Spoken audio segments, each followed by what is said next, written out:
예, 다 짐작하시겠지만 정진상 정무실장에 대한 대대적인 압수수색은 이제 이재명 대표 한 사람만 남았다는 뜻이기도 합니다.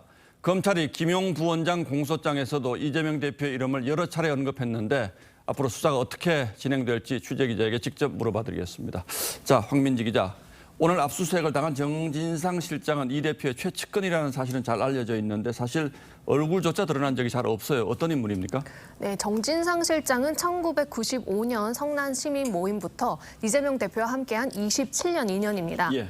이 대표가 변호사였던 시절 사무장으로 인연을 맺었고요. 이후 성남시장 재임 시절엔 정책실장을, 경기지사 시절에는 경기도 정책실장을 맡으며 핵심 실세 역할을 했습니다. 검찰은 압수수색 영장에서 이 대표가 성남시장 시절부터 정 실장에게 모든 결재와 보고를 검토하도록 지시했다면서 두 사람을 정치적 공동체라고 적시한 것으로 알려졌습니다. 이 대표도 지난해 유동규 전 본부장이 자신의 측근이라는 말이 나오자 측근이라면 정진상, 김용 정도는 돼야 한다고 언급하기도 했습니다. 예, 검찰은 정치적 공동체 이렇게 지금 보고 있군요. 김만배 씨가 갖고 있던 대장동 지분 가운데 428억 원이 이 대표 측근 3인방의 몫이다. 이건 어떻게 나온 거죠? 네, 검찰은 어제 김용 부원장을 기소하면서 공소장에 김만배 씨가 소유한 대장동 사업 지분 49% 가운데 절반인 24.5%가 김용, 전진상, 유동규 소유라고 기재한 것으로 알려졌습니다. 예.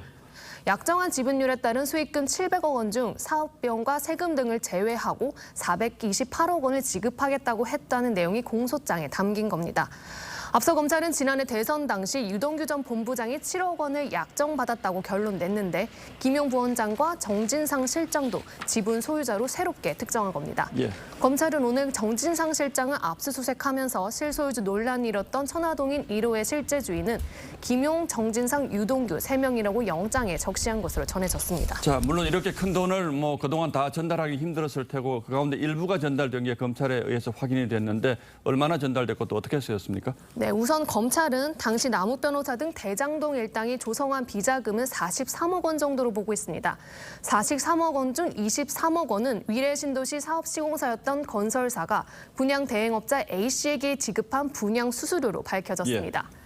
그런데 검찰은 당시 건설사가 남 변호사의 요청에 따라 A씨에게 분양 대행 수수료를 과다 지급한 정황을 잡았습니다.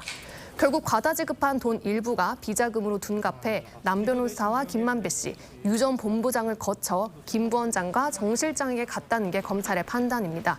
일부 비자금은 술집 등을 통해 동세탁 과정을 거친 뒤 마련한 것으로 파악됐습니다. 예, 문제없는 돈을 만들려고 노력을 했던 정황들도 이제 검찰이 확인을 했다는 건데 결국 이 측근들만 보고 이 돈을 준 건 아닐 테고 검찰의 이 대표 관련 수사는 어디까지 지금 진척이 됐습니까? 네, 김 부원장 공소장과 정 실장 압수수색 영장에는 이 대표 이름이 수십 차례 나오는 것으로 전해집니다.